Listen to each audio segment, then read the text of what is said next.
최근 나는 10일 남간 결혼 생활을 이어온 아내와 대화를 나누었다. 안타깝게도 그 대화는 아내의 눈물로 끝이 났다. 이 상황을 보니 3년 전 내가 직장을 잃을 뻔했던 때가 떠올랐다. 당시 내 아내 지영은 내가 우리의 결혼기념일을 챙기지 못할까봐 몹시 서운해하며 당장 집으로 돌아오라고 고집을 피웠었다. 그런데 이제는 정작 본인이 우리의 기념일에 함께할 수 없다고 한다. 나는 그녀의 마음을 돌리려 아무 말도 하지 않았다. 비록 상황은 이렇지만 그녀를 처음 만난 이후 지난 12년은 내 인생에서 가장 행복한 시간이었다. 당시 24살이었던 지영은 이제 막 영업직에 발을 들인 사회초년생이었다. 그녀는 우리 건축 사무소에 찾아와 고급 잡지 광고를 제안했었다. 솔직히 당시 우리 형편으로는 감당하기 어려운 금액이었지만 나는 사람들 사이에서 유독 눈에 띄는 검은 머리의 매력적인 그녀에게서 눈을 뗄 수 없었다. 내 동료의 도움으로 겨우 그녀의 주의를 끌어 데이트 신청을 할 수 있었다. 첫 만남에서 그녀는 사실 우리가 광고를 낼 여력이 없다는 걸 알고 있었다고 고백했다. 그럼에도 나는 그녀에게 깊이 빠져들었다. 우리 관계는 6개월 만에 급진전되었고 그녀가 이직을 준비하며 거처를 옮기던 시기에 6개월간 동거를 시작했다. 불안정했던 생활을 뒤로하고 안정적인 직장을 잡은 지 4개월 만에 우리는 부부가 되었다. 나는 그녀와 결혼한 것이 내 인생 최고의 행운이라고 매일 느꼈다. 나는 서둘러 상사인 성훈 형에게 전화를 걸었다. 나는 성훈 형이 회사를 창립했을 때부터 함께 해온 창립 멤버였다. 우리 디자인팀은 단 4명뿐이었지만 여러 분야에서 생산 시간을 획기적으로 단축하며 큰 성과를 거두어 왔다. 성훈 형, 거기 있는 거 다 알아. 제발 전화 좀 받아줘. 내가 간곡히 말하자 마침내 연결이 되었다. 전화기 너머로 형의 목소리가 들렸다. 민수야, 나 지금 정말 눈코 뜰 새 없이 바빠. 형이 짧게 대답했다. 나는 단도직입적으로 말했다. 형, 나 지금 출발해서 월요일까지 안 돌아올 거야. 형이 물었다. 어디 가는데? 나는 대답했다. 아내랑 결혼기념일 보내러 가. 월요일에 올게. 그래, 조심히 잘 다녀와. 들어올 때 노크하는 거 잊지 말고. 형이 농담 섞인 인사를 건넸다. 나는 낄낄거리며 대답했다. 형은 항상 나를 웃게 하네. 그러자 형이 말했다. 야, 그 소리 자주 듣는데 나를 진짜로 아는 놈들한테 듣는 건 오랜만이다. 나는 미안한 마음을 담아 덧붙였다. 미안해, 형. 근데 지영이네 부서에 그 새로운 팀장이 온 뒤로 집안 공기가 너무 안 좋아졌어. 호텔에서 좀 쉬면 기분이 좀 풀릴까 싶어서. 그래, 나쁠 건 없지. 혹시라도 무슨 일 생기면 나한테 연락하고. 성훈 형이 씩 웃으며 말했다. 알았어. 월요일에 봐. 나는 전화를 끊기 전 성훈 형의 비서인 미란 씨에게 부탁을 하나 했다. 그녀는 일 처리가 확실했고 나는 급히 비행기 표가 필요했다. 그녀와 통화를 마친 뒤 집으로 가서 짐을 챙기기 시작했다. 가방을 싸고 있는데 갑자기 전화가 울렸다. 민수 씨, 45분 뒤에 공항 카운터로 가세요. 예약자 명단에 이름 올려놨으니까 티켓 찾으시면 돼요. 미란 씨는 일요일 오후 1시 30분 돌아오는 왕복 티켓까지 예약해 주었다고 알려왔다.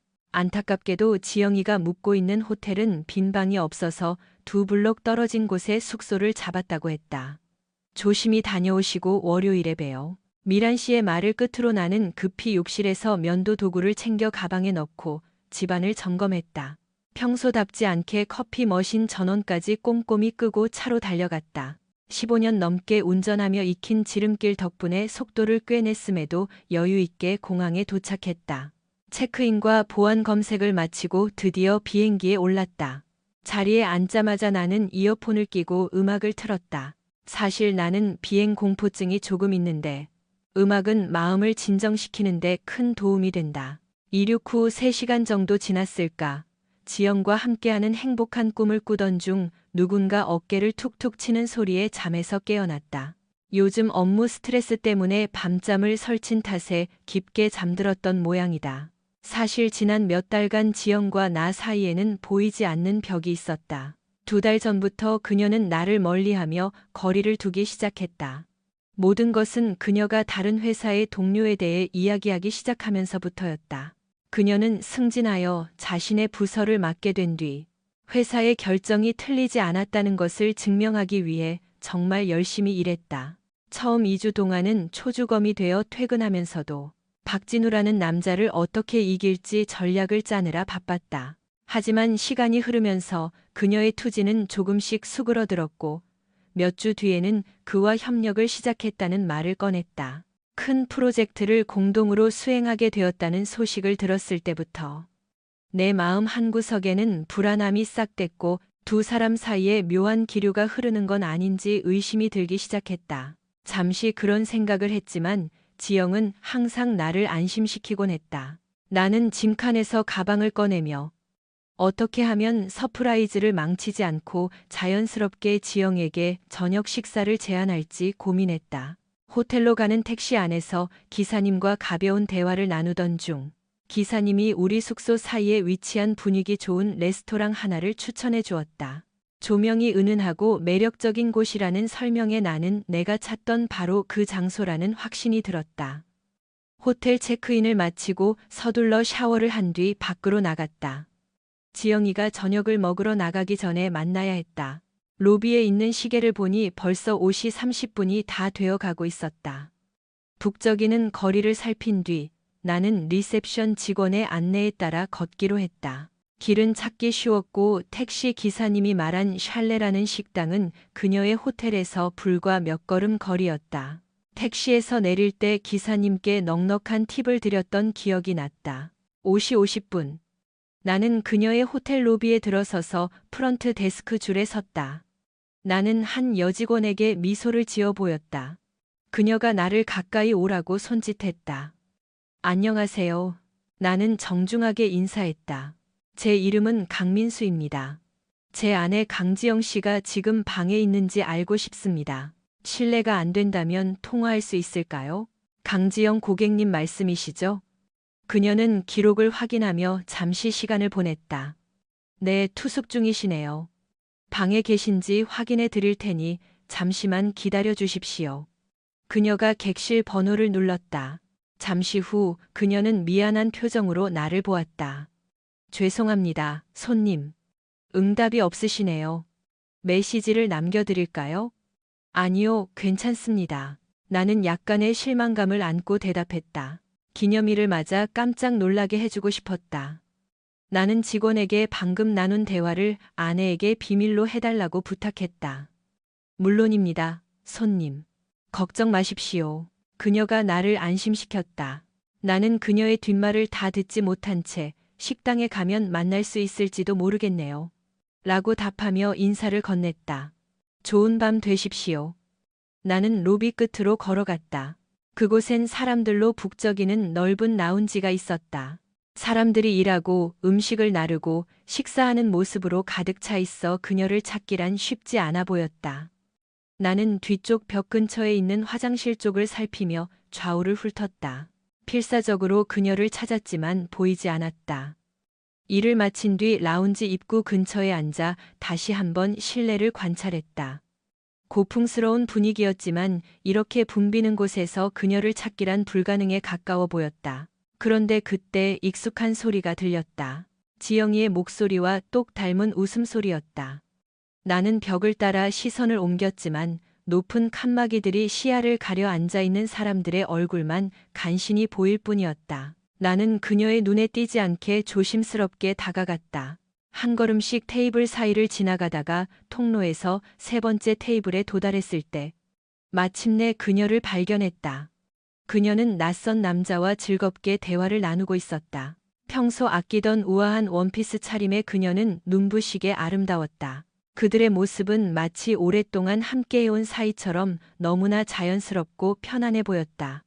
나는 도대체 두 사람 사이에 무슨 일이 일어나고 있는 것인지 묻지 않을 수 없었다. 그것은 단순한 비즈니스 파트너와의 저녁 식사라고 하기엔 너무나 친밀했다. 남자가 그녀 쪽으로 몸을 숙이는 순간 내 심장이 요동쳤고 나는 본능적으로 문틀을 잡아 중심을 잡았다. 그녀가 고개를 숙이자 두 사람의 입술이 부드럽게 맞닿았다. 여러 감정이 뒤섞인 입맞춤이었다. 나는 그 자리를 피해 로비 중앙의 푹신한 의자에 몸을 던졌다. 등받이가 높은 의자에 앉아 있는 동안 시간은 쏜살같이 흘렀다. 내 눈은 여전히 그들의 테이블을 향해 있었다. 갑자기 그녀의 웃음소리가 들려 고개를 돌리니 그녀가 그 남자의 팔을 양손으로 꼭 쥔 채 걷고 있었다. 주변 분위기와 어우러진 그들의 친밀함은 내 호기심을 넘어선 무언가를 느끼게 했다. 그들은 불과 5미터 거리를 지나쳐 갔고 대화를 나누는 중에도 그녀는 그를 황홀한 표정으로 바라보고 있었다. 그렇게 열정적인 눈빛은 정말 오랜만이었다. 그 순간 나는 숨이 턱 막히는 기분이었다. 나는 할 말을 잃은 채 출구로 향했다. 내 표정에서 불쾌함이 드러났을지도 모르지만 나는 굳은 결심을 품고 인도로 나섰다. 내 눈은 오직 그들에게 고정되어 있었다. 그녀는 남자의 팔에 매달려 다정하게 기대어 걷고 있었다. 나는 그들이 거리를 내려가 모퉁이를 돌아 내가 미리 봐두었던 식당 안으로 사라지는 것을 지켜보았다. 멍한 상태에서 깨어난 나는 서둘러 식당 입구로 향했다.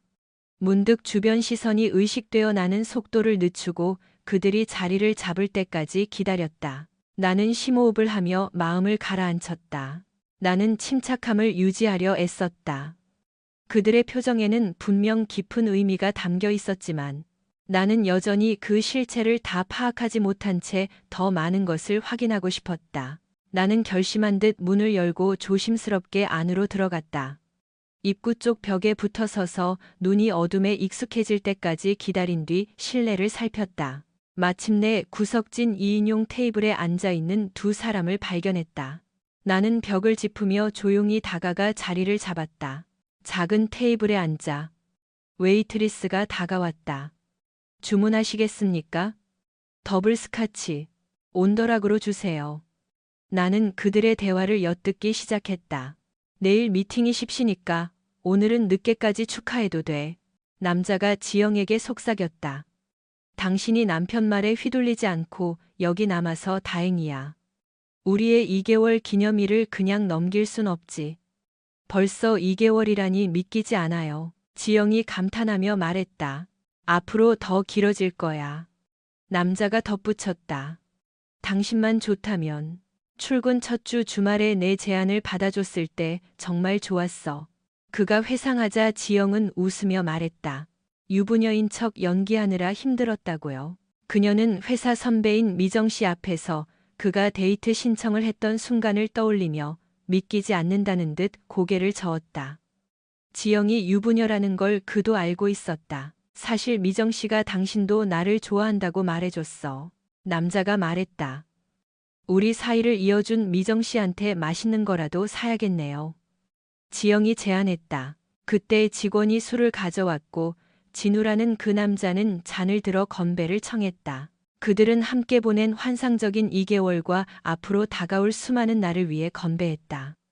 당신을 위해서라면 뭐든 할게. 잔이 부딪히는 소리와 함께 그가 말했다. 나도 그래요. 그 이상으로. 지영이 행복하게 화답했다. 웨이트리스가 내 앞에 잔을 놓으며 물었다. 여기 있습니다. 더 필요하신 건 없나요? 나는 그녀에게 10,000원권 한 장을 건네며 고맙습니다. 라고 말한 뒤 옆 테이블로 시선을 돌렸다. 그들이 고개를 들었지만 낯선 이방인인 나의 존재는 그들에게 전혀 중요해 보이지 않았다.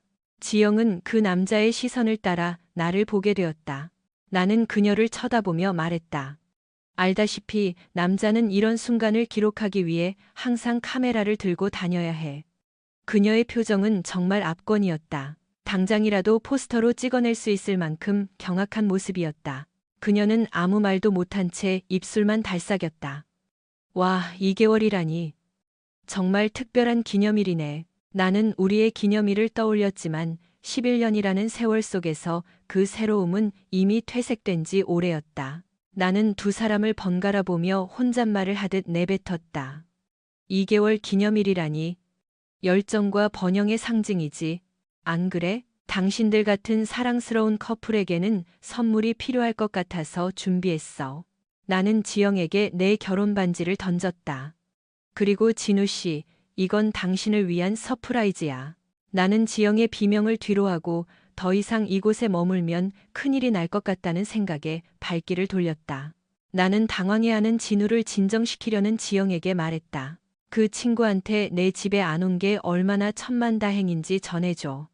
그리고 짐은 어디로 보내면 될지 연락하고, 지혜로운 사람이라면 내 집 근처엔 얼씬도 안 하는 게 좋을 거야.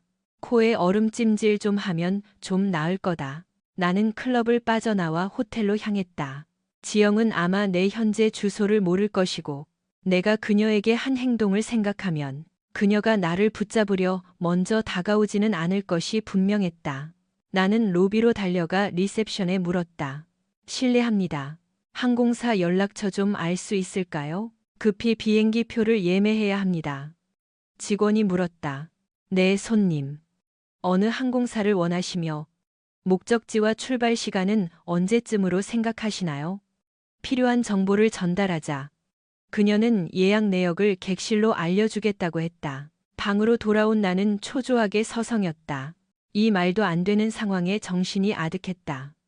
어떻게 이런 일이 벌어질 수 있을까? 그러다 문득 지영이가 자신의 진짜 재능을 썩히고 있었다는 생각이 들었다. 지난 시간 동안 그녀가 보여준 연기는 정말 완벽했으니까. 분노가 차오르자 더 이상 방에 있을 수 없었다. 가방을 챙겨 로비로 내려갔다. 전화를 끊던 직원이 나를 불렀다. 손님, 지금 바로 출발하셔야 오늘 마지막 비행기를 타실 수 있습니다. 체크인이 30분 뒤에 마감됩니다. 이걸 놓치시면 다음 비행기는 3시간 뒤에나 있습니다. 나는 감사 인사를 전하며 근처 택시들이 믿음직하기를 바랐다. 영수증에 서명을 하고 밖으로 향하는데 직원이 따뜻한 미소와 함께 말했다. 방문해 주셔서 감사합니다. 다음에는 더 오래 머물다 가시길 바랍니다. 잊지 못할 기억들이 주마등처럼 스쳐 지나갔다. 나는 로비를 뛰쳐나와 대기 중인 택시에 올라탔다. 기사님, 20분 안에 공항 도착하면 제가 5만 원 더 얹어드릴게요. 기사님은 알겠습니다. 손님, 이라며 시동을 걸었다. 베테랑 기사님 덕분에 나는 20분 만에 공항에 도착할 수 있었다. 나는 약속한 돈을 지불했다. 주차비 수납원에게 15만 원을 더 팁으로 건네고 고맙다는 인사를 남긴 채 게이트로 달렸다. 보안 검색대를 통과하고 나니 의외로 시간이 조금 남았다. 나는 비행기 탑승 안내를 기다리며 아까와는 달리 음악 없이 주변 소음에 집중했다. 문득 헛웃음이 나왔다. 지영의 어머니인 명숙 장모님은 나를 한 번도 마음에 들어 하지 않으셨다. 그녀는 남편인 영철 장인어른을 쥐락펴락했고 장인어른은 마치 죄인처럼 대접받으며 사셨다. 그건 중요하지 않았지만 나는 그녀의 아나무인 격인 태도를 견딜 수 없었고 그녀도 그 사실을 알고 있었다. 언젠가 그녀는 내가 다른 여자들을 쳐다본다며 바람을 피우는 게 아니냐고 비난한 적도 있었다. 나는 가방에서 항상 가지고 다니던 지영과 나의 사진을 꺼내 보았다. 사진 속 지영 옆에 서 있는 내 모습이 낯설게 느껴졌다. 주변 눈치를 살핀 뒤 다시 사진을 보았다. 사진 속 지영은 그의 눈을 뚫어지게 바라보고 있었다. 그 눈빛이 나를 의심하게 만들었다. 보통 남자들은 기억력이 좋지 않다고들 하지만 나는 예외였다. 지영은 여느 여자들처럼 이거 기억나? 저거 기억나? 하며 내 기억력을 시험하곤 했다. 불행히도 나는 모든 것을 기억했다. 우리의 대화, 계획, 그리고 어둠 속에서 나누었던 은밀한 비밀들까지도 나는 자문했다. 지난 2개월간 이 사실을 몰랐다면 내가 놓친 게 또 무엇일까? 그 남자는 만난 첫 주부터 그녀에게 관심을 보였고 그녀는 품위를 지키기 위해 그의 구애를 거절했다고 말했었다. 그들이 함께 있는 모습을 상상하니 속이 뒤틀렸다. 나는 2단계의 계획을 세웠다. 집에 가서 그녀의 짐을 싹 정리해 장모님 댁으로 보내는 것. 물론 장모님은 내 탓을 하겠지만 진실은 내가 본 그대로였다. 공항에 도착했을 때 내 가문은 이미 산산조각 나 있었다. 나는 차를 몰고 공항을 빠져나왔다. 집으로 가는 길은 마치 꿈결 같았고 기억이 잘 나지 않는다. 어찌됐든 집에 도착했다. 이동 시간은 여전히 수수께끼지만 사실 그건 중요하지 않았다. 어두컴컴한 집 안으로 들어서자 묘한 이질감이 느껴졌다. 이제 이 풍경을 일상으로 받아들여야 한다는 생각에 사로잡혔다. 가방을 던져두고 부엌으로 갔다. 본능적으로 자동응답기를 확인했다. 절박한 목소리가 흘러나왔다. 민수야, 제발 섣부른 짓 하지 마. 나 지금 집으로 가고 있어. 가서 얘기해. 제발 나 도착할 때까지만 기다려줘. 그녀의 목소리는 고통으로 가득했다. 배신자는 벌을 받아야 마땅하다고 믿었지만 그런 식으로 그녀의 목소리를 듣고 싶지는 않았다. 그 목소리에 울컥한 나는 충동적으로 벽을 강하게 내리쳤다. 성급한 행동이었을지 모르지만 바보 같은 결정을 내리지 않기 위해 내 자신을 다잡아야 했다. 오늘 밤은 도저히 잠을 이룰 수 없을 것 같았다. 나는 창고로 가서 그녀가 지난 몇 년간 모아온 캐리어들을 다 꺼냈다. 커다란 검은색 캐리어 하나와 옷가방 하나를 골라 따로 챙기고 나머지는 침실로 가져갔다. 옷장을 뒤져 그녀의 옷들을 챙겨 큰 가방에 구겨 넣었다. 이 과정을 몇 번이고 반복했다. 옷장을 비우기 전 그곳에 정갈하게 정리된 속옷들을 본 게 언제였는지 가물가물했다. 순간 술이라도 한잔할까 하는 생각이 스쳤다. 원래는 장모님 댁으로 바로 가야 했지만 그러고 싶지 않았다. 대신 혼자 문을 걸어 잠그고 마음을 정리하기로 했다. 장인 장모나 그 누구와도 마주치고 싶지 않아 스스로 해결하기로 했다. 그녀를 기다리는 대신 나는 철물점에 가서 도어락을 새로 샀다. 집에 돌아와 이 짐들을 이곳에 둘 수 없다는 사실을 깨달았다. 나는 생각을 멈추고 짐을 차에 실어 장모님 댁으로 향했다. 조심스럽게 운전해 차고 근처에 짐을 내렸다. 아내와 딸이 도와주지 않는 장인어른에게 일거리를 더 얹어주고 싶지 않았다. 세 번째 박스를 내려놓을 때쯤 장모님이 나타났다. 민수 서방, 이게 다 뭔가? 무슨 일이야? 그녀가 물었다. 나는 설명했다. 아, 지영이가 오면 옷이 필요할 것 같아서요. 처음엔 본인이 직접 챙길 줄 알았지만 더 이상 기다릴 수 없었다. 거실을 어지럽히는 꼴을 보기 싫었다. 나는 혼란스러웠고 파랗게 질린 얼굴로 그녀가 물었다. 지영이가 온다니 그게 무슨 소린가? 아직 서울에 있는 거 아니었나? 왜 짐이 여기 있어? 나는 대답했다. 그 친구가 어떻게 할지는 모르겠지만 당분간 어머니 댁에서 지내야 할 것 같네요. 아마 자주 만나는 그 남자랑 살 생각일지도 모르지만 확실하진 않아요. 그래서 짐을 미리 가져왔습니다. 장모님의 얼굴이 더 창백해졌다. 그게 무슨 소린가? 우리 딸을 어떻게 그렇게 몰아세울 수 있어? 일 때문에 거기 있는 애가 배신을 하다니 말도 안 돼. 그녀의 목소리는 차가웠다. 나는 미칠 것 같았다. 내가 마지막으로 본 그들은 너무나 행복해 보였다. 호텔 근처 바에서 2개월 기념일을 자축하며 즐거워하고 있었다. 나는 몇 번이나 기념일을 위해 집에 오라고 했지만 그녀는 안타까운 척하며 거절했었다. 나는 그녀를 보러 비행기까지 탔지만 도착해서 본 건 그들의 오붓한 저녁 식사였다. 로맨틱한 분위기를 망치고 싶지 않았다. 테이블 너머로 나누는 달콤한 키스를 지켜보며 나는 마음을 가다듬을 시간이 필요했다. 호텔 로비에서 그들이 내 옆을 지나칠 때 나는 무슨 말이라도 할까 고민했었다. 그녀는 그를 뚫어지게 바라보며 귓속말을 나누고 있었다. 차마 끼어들 용기가 나지 않아 바람이라도 쐬러 밖으로 나갔다. 그런데 그들이 식당을 나와 근처 클럽으로 향하는 게 아닌가. 나는 근처 테이블에 앉아 그녀의 말을 엿들었다. 2개월 기념일에 그를 떠나고 싶지 않다는 그녀의 말에 남자는 3개월째라고 정정해 주었다. 내가 떠나려면 지금 개입해야 한다는 걸 깨달았다. 눈에 띄지 않으려 애썼지만 증거를 찾아야 했다. 10년 만에 처음으로 나는 술잔을 입에 댔다. 지영과 결혼한 지 10년 만이었다. 그녀는 내 음주 습관이 우리 결혼 생활을 망칠 수 있다고 늘 걱정했었다. 나는 그 보답으로 내 결혼 반지를 그녀에게 건넸다. 각자에게 어울리는 선물을 주는 게 공평하다고 생각했으니까. 솔직히 이제 그녀가 돌아와 마주하게 될 비극적인 대면을 앞두고 그녀가 한동안 친정집에 머물게 될 것은 자명했다. 나는 충격받은 장모님에게 택기를 박았다. 거짓말 같으세요? 11년을 함께 산 아내에 대해 어떻게 이런 말을 하겠습니까? 그녀가 저한테 다 말해줬는걸요. 나는 이 일로 깊은 상처를 입었고 다시는 그 여자를 아내라 부르지 않을 것이다. 당신 딸이니 거두어줄 의무는 있겠지만 나에겐 없다. 나는 내 눈으로 모든 것을 확인했다. 지난 2달간 그녀가 그 남자와 붙어먹는 동안 나는 혼자 지냈다. 당신이 어떻게 가르쳤기에 사람이 이렇게 변할 수 있는지 놀라울 따름이다. 그녀는 3개월 동안 내 눈을 똑바로 쳐다보며 죄책감 하나 없이 매일 거짓말을 했다.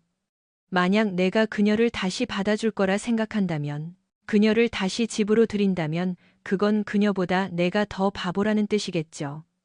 하지만 믿고 안 믿고는 장모님 사정입니다. 나는 이미 끝내기로 결정했으니까요. 그녀는 그 남자에게 깊이 빠져 있고 그 남자도 그녀를 가질 권리가 있습니다. 이제 더 이상 숨어 지낼 필요도 없겠죠. 그녀의 연극이 끝나면 이리로 오라고 하세요. 누가 진짜 거짓말쟁이인지 직접 보게 될 겁니다. 제가 말씀드린 대로 그녀와 연락이 되면 내 메시지를 정확히 전달해 주세요. 내가 아주 고대하고 있다는 말도 함께요. 그녀가 내 말을 듣고 어떤 반응을 보일지 상상하며 차를 몰았다. 초조한 마음에 집 안을 서성이다가 창고 한 구석에 임시 작업 공간을 만들었다. 그때 초인종 소리가 내 생각을 끊었다. 호기심에 문을 열러 나갔다. 아무 말 없이 나는 본능적으로 한 걸음 물러섰다. 지영이 집 안으로 들어왔고 그녀는 내가 창고에 있었다는 것을 금세 알아챘다. 창고에 있었나 보네. 그녀가 문을 닫으며 말했다.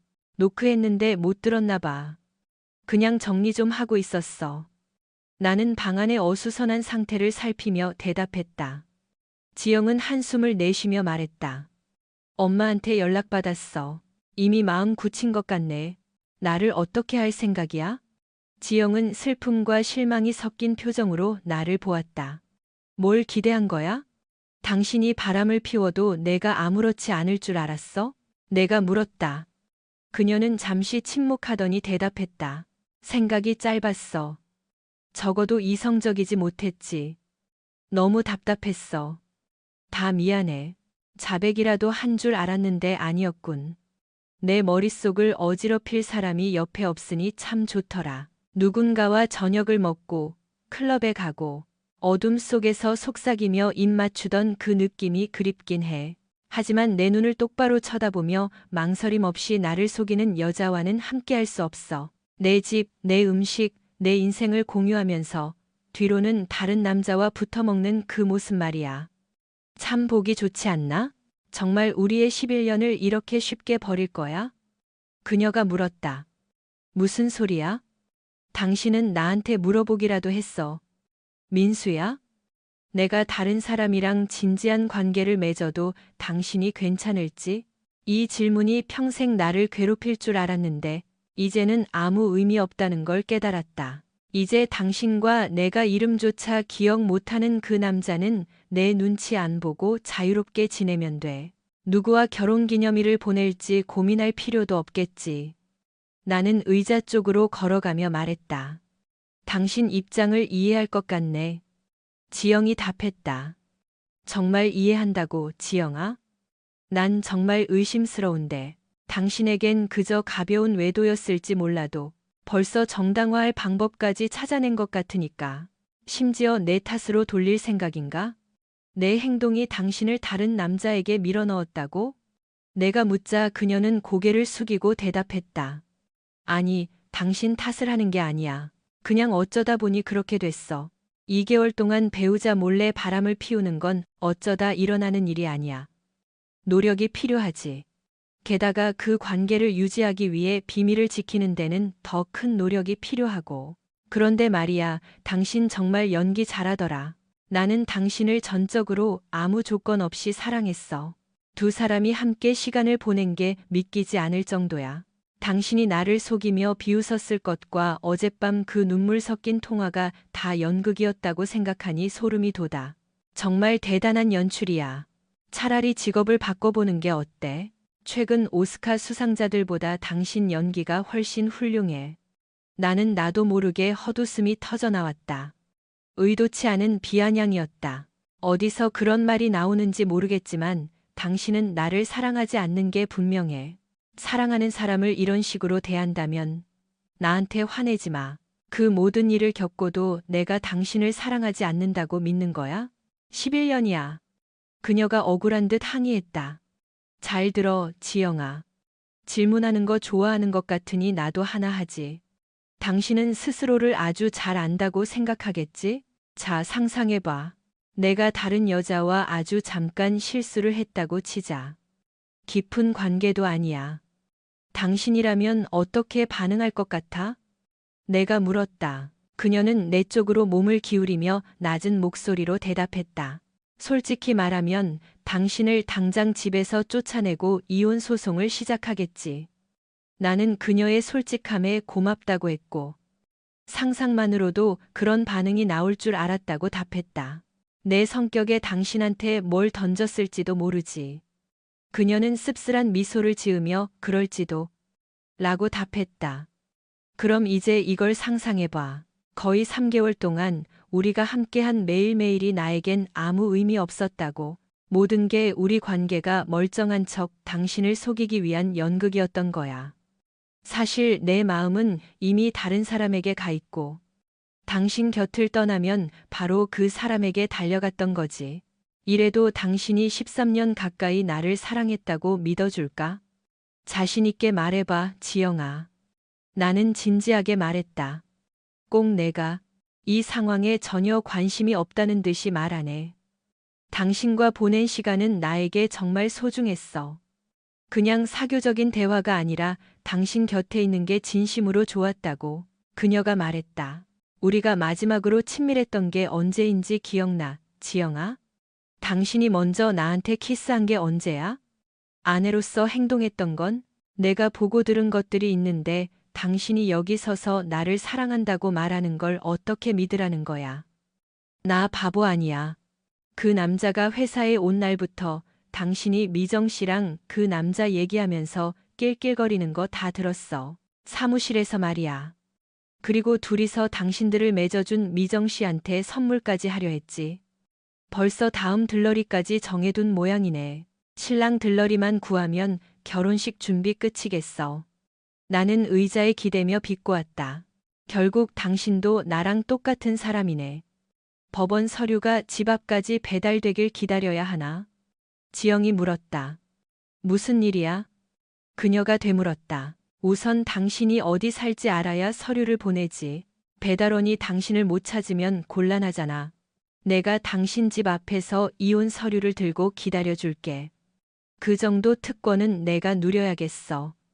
이걸로 끝이야. 지영아, 내 인생에서 비켜줘. 혹시라도 내가 다른 사람이랑 있는 걸 보더라도 참견하지 말고. 무엇을 증명하려는 거야? 지영이 물었다. 당신한테 증명할 건 아무것도 없어. 내가 하는 모든 일은 나를 위한 거지 당신을 위한 게 아니야. 내가 왜 당신 같은 남자를 위해 싸워야 하지? 나를 이렇게 무시하는 사람이 내가 당신의 행동을 용납하거나 변명해 줄 거라 생각했어? 내가 반지를 준 건 우리가 완전히 끝났다는 확실한 신호야. 우리 둘 다에게 더 이상 중요하지 않은 일에 힘 빼고 싶지 않아. 나는 잊을 수도 용서할 수도 없어. 당신의 과거와 현재 행동을 보면 내가 당신의 우선순위가 아니라는 건 명백해. 그러니 이제 당신을 떠나보낼 때가 된 것 같아. 당신이 이 상황을 어떻게 끝내고 싶어 했든 상관없어. 당신이 다 망쳤으니까. 이제 그 남자 집에서 잠을 자든 마음대로 해. 나는 그녀의 눈을 똑바로 보며 말했다. 당신은 지금 나를 집에서 쫓아내고 혼자 다 가지겠다는 거네. 솔직히 11년을 살았는데 그녀가 대답했다. 이건 좀 불공평한 것 같아. 결국 합의를 해야 하지 않겠어? 당신이 집이 필요하다면 돈을 내야지. 나는 이 집을 지키고 싶어. 공간도 넓고. 이제야 내가 원하던 대로 꾸밀 수 있을 것 같거든. 당신이랑 그 남자가 살 곳은 마련해 둔 줄 알았는데. 내가 말했다. 그 사람 이름은 진우야. 그녀가 정정했다. 관심 없어. 정말이야? 그 사람이 살 곳도 없을 거라 생각한 거야? 내가 묻자 그녀는 당연히 있다고 대답했다. 그럼 해결됐네.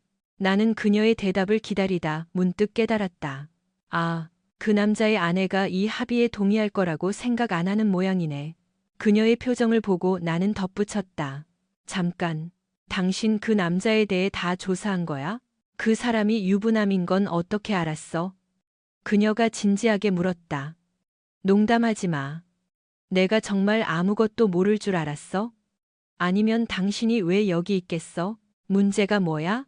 그 남자가 당신 때문에 아내랑 이혼하기 싫대? 설마 나한테 다시 돌아올 생각은 아니겠지? 나는 이 질문에 대해 곰곰이 생각했다. 우리의 11년이라는 세월을 고려해 보았지만 다시 생각해 봐도 우리는 끝났고 이건 당신이 내린 결정이야.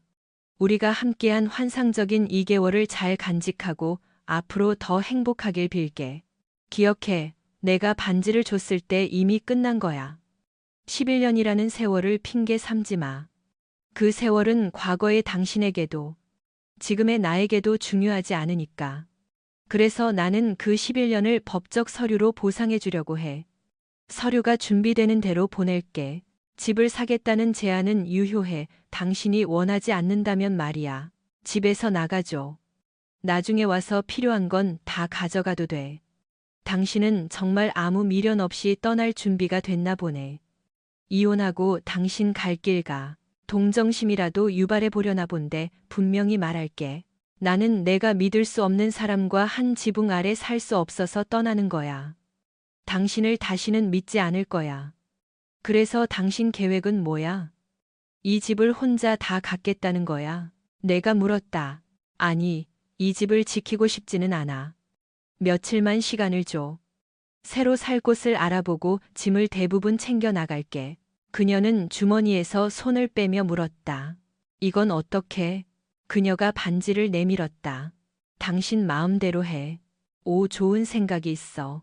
엄지발가락 반지로 쓰는 건 어때? 딱 맞을 것 같은데. 당신이 그 남자를 대하는 걸 보니 뭔가 쓸모 있는 곳을 찾을 수 있을 것 같아. 내가 제안했다. 그래, 돈이 더 필요하면 전당포에라도 맡기지 뭐. 그녀가 쏘아붙였다. 그래봤자 얼마 못 받을 거야. 금 무게로 따지는데 15만 원도 안 나올걸? 그 돈으론 진짜 금반지 하나 못 사겠지만 내 의견일 뿐이야. 당신 반지니까 마음대로 해. 나는 문 쪽으로 몸을 돌렸다. 내 옷장에서 짐 다 뺐어? 그녀가 물었다. 다 뺐어. 그때 기분이 좀 별로라 대충 쑤셔넣긴 했지만 며칠 뒤에 다시 연락할게. 솔직히 짐 싸는 솜씨가 별로더라. 옷이 다 구겨지지 않았나 모르겠네. 내가 한마디 거들었다. 내가 확인해봐도 돼? 그녀가 물었다. 물론이지. 당신 집인데 편하게 해. 어디 있는지 알잖아. 나는 그녀의 굳은 표정을 보며 묵묵히 기다렸다. 그녀는 집안 구석구석을 확인했다. 침실에서 뒤적거리는 소리가 들렸고 옷장과 욕실까지 다 훑고 지나갔다. 몇 분 뒤 그녀는 급히 내려와 꽃무늬 파우치에 화장품을 챙겨 넣었다. 꼼꼼하기도 하네. 빠진 건 별로 없을 거야.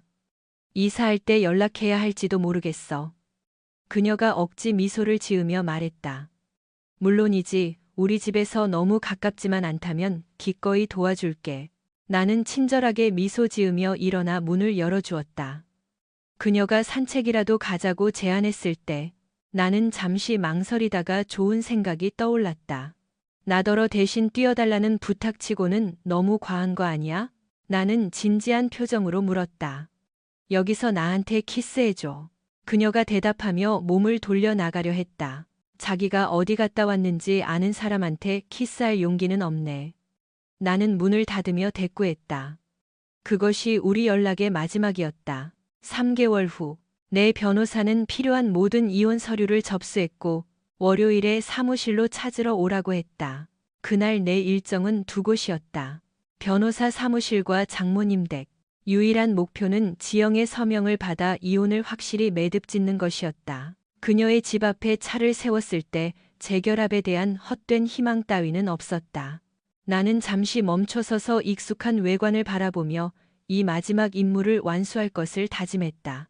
시간이 좀 걸리겠지만 이 장이 마침내 닫히면 평온한 밤을 다시 맞이할 수 있을 것이다. 차에서 내려 현관 벨을 눌렀다. 놀랍게도 장모님이 문을 열어주었다. 민수 서방 여긴 웬일인가? 무슨 일이야? 그녀가 물었다. 우리를 잊으신 줄 알았습니다. 내가 대답했다. 그럴 리가 있나? 지영이 안에 있나요? 내가 물었다. 응, 있네. 들어오게. 그녀가 대답하며 문을 닫았다. 몇 분 후 지영이 방으로 들어왔다. 지영아, 이 서류에 서명 받으러 왔어. 내일 제출하면 우리 이혼 절차는 끝이야. 그냥 다 마무리하고 싶어. 내가 설명했다. 지영은 한숨을 쉬며 말했다. 나는 당신한테 한 번도 충분한 사람이 아니었나 보네. 그렇지? 지난 몇 달간 당신이 한 행동들을 내가 그냥 지켜만 볼 줄 알았어? 지영은 잠시 방을 나갔다가 펜을 들고 돌아와 필요한 페이지에 서둘러 서명했다. 나는 묵묵히 그녀를 지켜보았다. 그녀의 동작 하나하나를 지켜보았고, 서명을 마친 그녀는 펜을 탁자 위에 거칠게 내려놓더니 서류를 갈색 봉투에 담았다. 이제 자유네. 그녀가 말했다. 서명해줘서 고마워. 잘 지내고 행복 찾길 바라. 시선을 나에게서 돌리며 그녀가 덧붙였다. 엄마, 이제 들어오셔도 돼요. 어머니도 건강하세요. 나는 문 밖으로 나서며 대답했다. 차를 몰고 떠나는 길에 만감이 교차했다. 이것으로 우리 관계가 완전히 끝났음을 깨달았고 그 기분은 쉽게 가라앉지 않았다. 인생의 새로운 전환점을 맞이하는 기분이었다. 한 달 뒤 우리 이혼은 완전히 성립되었고 전혀 다른 삶이 시작되었다. 그 후 장인어른으로부터 뜻밖의 소식을 들었다. 이혼 후 지영은 진우에게 아내와 헤어지고 자신과 결혼해달라고 요구했지만 진우는 그럴 수 없다고 선을 그었다고 한다. 그는 지영과의 관계가 단순한 유희였을 뿐 진지한 감정은 없었다고 고백했다. 그 충격적인 고백 이후 지영은 나도 진우도 없는 삶을 받아들여야 했고 뼈아픈 교훈을 얻었다. 지난 관계를 뒤로하고 지영은 이전 직장에서 불미스럽게 해고된 뒤 부모님 댁에 머물며 새 직장을 구하고 있다고 한다. 장인어른의 말로는 진우와의 일 때문에 해고된 것이라고 했다. 지영은 불행한 나날을 보내고 있다. 그녀는 여러 남자를 만났지만 그들은 모두 그녀를 이용하려는 유부남이거나 가벼운 관계만을 쫓는 평판이 좋지 않은 남자들이었다. 결국 지영은 정신적인 질환을 앓게 되었고 현재는 병원 치료를 받고 있다고 한다.